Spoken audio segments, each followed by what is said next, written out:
ഇത് മാസ് മോട്ടോഴ്സിൽ നിന്നാണ്. നമ്മുടെ ഹീറോൻ്റെ മാസ്റ്ററാണ് വണ്ടി. ജനറൽ സർവീസും പൊല്യൂഷൻ ടെസ്റ്റിന് വേണ്ടിയിട്ട് കയറിയതാണ്. അപ്പോൾ ജനറൽ സർവീസിൻ്റെ ഭാഗമായിട്ട് നമ്മളതിൻ്റെ എയർ ഫിൽറ്റർ, ക്ലച്ചിൻ്റെ ഭാഗമൊക്കെ ചെക്ക് ചെയ്യുന്നുണ്ട്. എയർ ഫിൽറ്റർ നമ്മൾ അഴിച്ച് ചെക്ക് ചെയ്യുന്ന സമയത്ത് ഇതുമ്പോൾ കിടക്കുന്നത് ഡ്യൂപ്ലിക്കേറ്റ് ഫിൽറ്ററാണ്. കമ്പനി ഫിൽറ്റർ അല്ല, ഒറിജിനൽ ഫിൽറ്റർ അല്ല, ഡ്യൂപ്ലിക്കേറ്റ് കിടക്കണേ. വലിയ പഴക്കമില്ല, പക്ഷേ നമുക്ക് പൊല്യൂഷൻ ടെസ്റ്റ് ഫെയിൽഡ് ആയക്കണം കൊണ്ട് തന്നെ നമുക്ക് ഫെയിൽഡ് ആവാൻ സാധ്യത ഉള്ളത് കൊണ്ടും ഈ എയർ ഫിൽറ്റർ നമുക്ക് മാറ്റിയിടണം നല്ലത്. എയർ ഫിൽറ്ററും പ്ലഗും കൂടി നമുക്ക് ചേഞ്ച് ചെയ്യണം കേട്ടോ. ശരിക്കും എയർ ഫിൽറ്ററും പ്ലഗും കൂടി ഒരുമിച്ചാണ് മാറ്റേണ്ടത്. അത് സാധാരണ രീതിയിൽ നമുക്ക് മാറ്റേണ്ടി വരുന്നത് ഓരോ 10,000 കിലോമീറ്റർ കൂടുമ്പോഴാണ്. പിന്നെ കാർബറേറ്റർ നിലവിൽ നമുക്ക് വേറെ വണ്ടി ഓടിച്ചു നോക്കുന്ന സമയത്ത് മിസ്സിങ്ങോ സ്റ്റാർട്ടിങ് കംപ്ലൈൻറ്റോ വേറെ പ്രോബ്ലം ഒന്നും നിലവിലില്ല. അപ്പോൾ അതുകൊണ്ട് കാർബറേറ്റർ അസംബ്ലി നമ്മൾ അഴിക്കണില്ല. അഴിച്ച് ക്ലീൻ ചെയ്യൽ നമുക്ക് ആവശ്യമാണെങ്കിൽ മാത്രം മതി. അതായത് നമ്മൾ വർക്ക് കംപ്ലീറ്റ് ചെയ്തതിന് ശേഷം പൊല്യൂഷൻ എടുക്കാൻ ചെന്നിട്ട് വീണ്ടും പൊല്യൂഷൻ ഫെയിൽഡ് ആവുകയാണെങ്കിൽ മാത്രം നമുക്ക് കാർബറേറ്റർ അഴിച്ചാൽ മതി. കാരണം കാർബറേറ്റർ അഴിക്കുമ്പോൾ നമുക്ക് ഏകദേശം ഒരു 380 രൂപ തുടങ്ങിയിട്ട് ഒരു 500 രൂപ താഴെ നമുക്ക് അതിന് മാത്രം നമുക്ക് ചിലവ് തന്നെയുണ്ട്. കാരണം കാർബറേറ്ററിൻ്റെ ക്ലീനിങ്ങിൻ്റെ പൈസ വരും, ക്ലീനറിൻ്റെ പൈസ വരും, ലേബർ ചാർജ് വരും. പിന്നെ അതിൻ്റെ ഉള്ളിൽ എല്ലാ ജെറ്റുകൾ ഏതെങ്കിലും ബ്ലോക്കോ കാര്യങ്ങളോ എന്തെങ്കിലും കാണിച്ചു കഴിഞ്ഞാൽ ഇപ്പോൾ നിലവിൽ അത് അഴിക്കേണ്ടി വന്നാൽ നമുക്കത് ചെയ്യേണ്ടി വരും. അപ്പോൾ ഏകദേശം ഒരു 500 രൂപ അടുത്ത് നമുക്ക് അതുമ്പോൾ മാത്രം കോസ്റ്റ് വരുന്നുണ്ട്. എല്ലാം അടക്കം കേട്ടോ, ക്ലീനർ, ലേബർ എല്ലാം അടക്കും വരും. അപ്പോൾ നിലവിൽ നമുക്ക് ഫസ്റ്റ് ബാക്കിയത്തെ വർക്ക് കംപ്ലീറ്റ് ചെയ്തതിന് ശേഷം പൊല്യൂഷൻ എടുത്തു നോക്കാം. ആവശ്യം അത് പാസ്സായില്ല എന്നുണ്ടെങ്കിൽ, ആവശ്യമാണെങ്കിൽ മാത്രം നമുക്ക് കാർബറേറ്റർ അഴിക്കാം. പിന്നെ നമുക്ക് ക്ലച്ചിൻ്റെ ഭാഗം നമ്മൾ അഴിച്ച് ചെക്ക് ചെയ്യുന്നുണ്ട്. അതായത് ജനറൽ സർവീസ് പറയുമ്പോൾ ജനറൽ സർവീസിൽ നമുക്ക് ക്ലച്ച് ഗ്രീസിങ് അടക്കം ഉള്ളതാണ്. അപ്പോൾ അത് ചെക്കപ്പിന് വേണ്ടിയിട്ട് നമ്മൾ അഴിച്ചാണ്. അപ്പോൾ അതിനകത്ത് നിലവിൽ ക്രാങ്ക് ഷാഫ്റ്റിൻ്റെ ആയാലും ക്ലച്ച് ഷാഫ്റ്റിൻ്റെ സൈഡിൽ നിന്നായാലും ഓയിൽ ലീക്കോ കാര്യങ്ങളൊന്നുമില്ല. ക്ലച്ചിനകത്ത് ക്ലച്ച് വർക്ക് ചെയ്തിട്ടുള്ള ബെൽറ്റ് വർക്ക് ചെയ്തിട്ടുള്ള പൊടിയും ക്ലച്ച് ഷൂ ഉള്ള വർക്ക് ചെയ്യുമ്പോഴുള്ള പൊടിയും ആ തേമാനം വന്ന പൊടിയൊക്കെ അത്യാവശ്യം നല്ല രീതിയിൽ തന്നെ ഉണ്ട്. അതൊക്കെ ഒന്ന് നല്ലോണം എയർ അടിച്ച് ക്ലീനൊക്കെ ആക്കിയിട്ട് നമുക്കൊന്ന് റീസെറ്റ് ചെയ്യാം. ഇതതിൻ്റെ variator body, boss drive, roller അടങ്ങുന്ന യൂണിറ്റാണ്. അത് നമ്മൾ നോക്കുമ്പോൾ അഴിച്ച് തേമാന കാര്യങ്ങളൊക്കെ ചെക്ക് ചെയ്യുന്ന സമയത്ത് നോർമലായിട്ടുള്ളൂ, കാര്യമായിട്ടുള്ള കംപ്ലയിൻറ്റിലേക്ക് എത്തിയിട്ടൊന്നുമില്ല. മാറ്റേണ്ട ആവശ്യം നിലവിലില്ല. പിന്നെ ക്ലച്ച് യൂണിറ്റ്, അതായത് ക്ലച്ച് ഷൂ വന്ന ക്ലച്ച് വെയിറ്റും വന്ന യൂണിറ്റാണത്. അതിൻ്റെ പെർഫോമൻസ് നമ്മൾ ചെക്ക് ചെയ്യുന്നുണ്ട്. നിലവിലെ ടൈറ്റോ കാര്യങ്ങളൊന്നുമില്ല. ഇത് നമുക്ക് ഓരോ 10,000 കിലോമീറ്റർ കൂടുമ്പോൾ നിർബന്ധമായിട്ടും ഗ്രീസ് ചെയ്യേണ്ട ഒരു പാർട്ടാണ്. നമ്മളെല്ലാ സർവീസിലും ചെക്ക് ചെയ്യും. ആവശ്യമാണെന്നുണ്ടെങ്കിൽ ടൈറ്റോ കാര്യങ്ങളോ അല്ലെങ്കിൽ എന്തെങ്കിലും തുരുമ്പിൻ്റെ പ്രസൻസോ ഉണ്ടെങ്കിൽ നമ്മൾ അഴിച്ച് ഗ്രീസിങ് കൂട്ടത്തിക്കടെ നടത്തിവിടും. അത് ഓൾറെഡി ജനറൽ സർവീസിലുള്ളതാണ്, അതിന് വേണ്ടിയിട്ട് അഴിച്ചാണ്. പിന്നെ ബാക്ക് ബ്രേക്കിൻ്റെ കണ്ടീഷൻ നോക്കുമ്പോൾ ബാക്ക് ബ്രേക്ക് നമുക്ക് അഡ്ജസ്റ്റ് ചെയ്യാനുണ്ട്. അപ്പോൾ ബ്രേക്ക് അഴിച്ചൊന്ന് ക്ലീൻ ചെയ്തിട്ട് ക്യാം ഗ്രീസ് ചെയ്ത് കയറ്റിയാൽ മതി. ബാക്കിലത്തെ ടയറായാലും അത്യാവശ്യം കണ്ടീഷൻ ഉണ്ട്, കട്ട കാര്യങ്ങളൊക്കെ ഉണ്ട്, കുഴപ്പമൊന്നുമില്ല. ക്ലച്ച് ഔട്ടർ യൂണിറ്റ് ആയാലും നിലവിൽ വേറെ ഡാമേജോ സ്ക്രാച്ചസോ കാര്യങ്ങളൊന്നും നിലവിലില്ല. കിക്കർ വീല് നമ്മളൊന്ന് അഴിച്ച് ഗ്രീസ് ചെയ്തിടുന്നുണ്ട്. അതേപോലെ ക്ലച്ച് വർക്ക് ചെയ്തിട്ടുള്ള പൊടി ഈ കവറിൻ്റെ ഉള്ളിലും അത്യാവശ്യം നല്ല രീതിയിൽ തന്നെ ഉണ്ട്. അപ്പോൾ അതും നമുക്കൊന്ന് ക്ലീൻ ചെയ്ത് റീസെറ്റ് ചെയ്യാം. ക്ലച്ച് അഴിച്ച് നമ്മൾ ബെൽറ്റിൻ്റെ കണ്ടീഷൻ നോക്കുമ്പോൾ ബെൽറ്റിൻ്റെ കണ്ടീഷൻ അത്ര ശുഭകരമല്ല. നമുക്കിതുമ്പോൾ കിടക്കുന്നത് കമ്പനി ബെൽറ്റാണ്, ഹീറോൻ്റെ ഒറിജിനൽ ബെൽറ്റ് തന്നെയാണ്.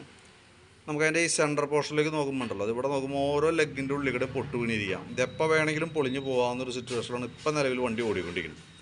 അപ്പോൾ നമുക്ക് ആവറേജ് അത്യാവശ്യം ഓട്ടോ ഉള്ള സ്ഥിതിക്ക്, ഓട്ടോ ഉണ്ടെങ്കിൽ എന്തായാലും അടുത്ത സർവീസ് വരെ എന്തെങ്കിലും കിടക്കാൻ സാധ്യതയില്ല. കാരണം ഈ സൈഡിലുള്ള പൊട്ടൊക്കെ താഴേക്ക് ഇറങ്ങി തുടങ്ങി. ഇതിൻ്റെ പ്രത്യേകത വെച്ചാൽ ഒരു കട്ട പൊളിഞ്ഞു വന്നു കഴിഞ്ഞാൽ ബാക്കിയത്തെ പെട്ടെന്ന് നടന്നു പോകുമെന്ന്.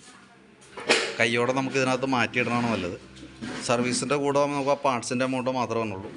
ബെൽറ്റ് പൊട്ടിയിട്ട് നമ്മൾ ചെയ്യുമ്പോൾ പിന്നെ വീണ്ടും ബെൽറ്റിൻ്റെ പൈസ അഡീഷണൽ ലേബറും കാര്യങ്ങളൊക്കെ നമ്മൾ വീണ്ടും കൊടുത്ത് ചെയ്യേണ്ട ഒരു സിറ്റുവേഷൻ വരും. ഇതൊന്നല്ലെങ്കിൽ നാളെ എന്തെങ്കിലും നമുക്ക് മാറ്റേണ്ടതായിട്ടാണ്, കൂട്ടത്തികൂടെ മാറ്റി പോകണമാണ് നല്ലത്. ഹെഡിൻ്റെ കവർ ഗ്യാസ്കറ്റിൻ്റെ ഭാഗത്ത് നോക്കുമ്പോൾ വേറെ ലീക്കേജോ കാര്യങ്ങളൊന്നുമില്ല. ചോക്കിൻ്റെ കേബിളായാലും നമ്മൾ ചെക്ക് ചെയ്യുന്ന സമയത്ത് വർക്കിങ്ങൊക്കെ ഓക്കെയാണ്.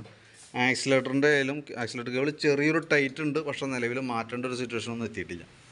ഫ്രണ്ട് ഭാഗത്തേക്ക് വരുമ്പോഴത്തേക്കും ഫ്രണ്ട് സസ്പെൻഷൻ നമ്മളൊന്ന് അഴിച്ച് ഗ്രീസ് ചെയ്യുന്നുണ്ട്. നമുക്കിതിന് വന്നത് ലിങ്ക് ടൈപ്പ് സസ്പെൻഷനാണ് വരാം. ചെറിയൊരു പ്ലേ കാണിച്ചു തുടങ്ങിയിട്ടുണ്ട്. അത് നമുക്ക് അഴിച്ചിട്ട് ഇതിൻ്റെ ശരിക്കും പറഞ്ഞതിൻ്റെ ഉള്ളിൽ വന്നത് മെറ്റൽ ടൈപ്പ് പിച്ചളയുടെ ബുഷാണ് വരാം. അത് അഴിച്ചിട്ട് അതിൻ്റെ ഉള്ളിൽ കോളർ ബുഷും മെറ്റലും. അപ്പോൾ അത് അഴിച്ച് കോളർ മാത്രമാണ് നമുക്ക് തൽക്കാലം മാറ്റിയിടാം, എന്നിട്ട് ഗ്രീസ് ചെയ്ത് കയറ്റാം. അപ്പോൾ പിച്ചള ബുഷ് സെറ്റേപ്പാടി വരുമ്പോൾ നമുക്ക് എമൗണ്ട് വരുന്നുണ്ട്. ഏകദേശം 500 രൂപ നമുക്ക് അതിന് കോസ്റ്റ് തന്നെ. അപ്പോൾ തൽക്കാലം നമ്മളത് മാറ്റാൻ നിൽക്കണ്ട, കോളർ മാത്രം മാറ്റിയിട്ട് നമുക്ക് റീസെറ്റാക്കി എടുക്കാം. ഷോക്കിൻ്റെ ആയാലും ബുഷുകൾ വേറെ പ്രോബ്ലം ഒന്നുമില്ല. ഫ്രണ്ടിലത്തെ ബ്രേക്കിൻ്റെ കേബിളുകൾ ഔട്ടർ വലിഞ്ഞിരിക്കുകയാണ്. ഔട്ടർ വലിഞ്ഞാൽ നോക്കിക്കഴിഞ്ഞാൽ മനസ്സിലാവും. അപ്പോൾ ബ്രേക്ക് പിടിച്ച് കഴിഞ്ഞാൽ ഇവിടുന്ന് കേബിൾ അങ്ങടേക്ക് മൂവ് ചെയ്യാനുള്ള ഗ്യാപ്പില്ല അവിടെ. അത് ഔട്ടർ വലിച്ചിൽ വരുമ്പോൾ വന്ന സംഭവമാണത്. ആ 2 കേബിളുകൾക്കും പറ്റിയിട്ടുണ്ട്. അപ്പോൾ അതൊന്ന് മാറ്റിയിടണമായിരിക്കും നല്ലത്. അതല്ലെങ്കിൽ നമുക്ക് ഫ്രണ്ട് ബ്രേക്ക് ജാമും കാര്യങ്ങളൊക്കെ ആയിട്ട് വീണ്ടും നമ്മളൊരു കയറ്റേണ്ട സിറ്റുവേഷനൊക്കെ വരും. ഫ്രണ്ടിലത്തെ ബ്രേക്ക് ലൈനർ നമുക്ക് അത്യാവശ്യം ഉപയോഗിക്കാനുണ്ട്, ഒന്ന് ക്ലീൻ ചെയ്ത് റീസെറ്റ് ചെയ്താൽ മതി. പിന്നെ അതേപോലെ തന്നെ മീറ്റർ ഓൾറെഡി കംപ്ലയിൻ്റ് ആണ്. കാരണം എന്താ വെച്ചാൽ ഇതിൻ്റെ ഉള്ളിൽ നമ്മൾ അഴിക്കുമ്പോൾ അതിൻ്റെ ക്രൗണ് പിനി സെറ്റ് കംപ്ലയിൻ്റ് ഉണ്ട്. ഇത് റെഡിയാക്കിയിട്ട് കാര്യമില്ല, ഓൾറെഡി മീറ്റർ കംപ്ലയിൻ്റ് ആയതുകൊണ്ട് തൽക്കാലം നമ്മളത് സ്കിപ്പ് ചെയ്ത് വിടാണ്.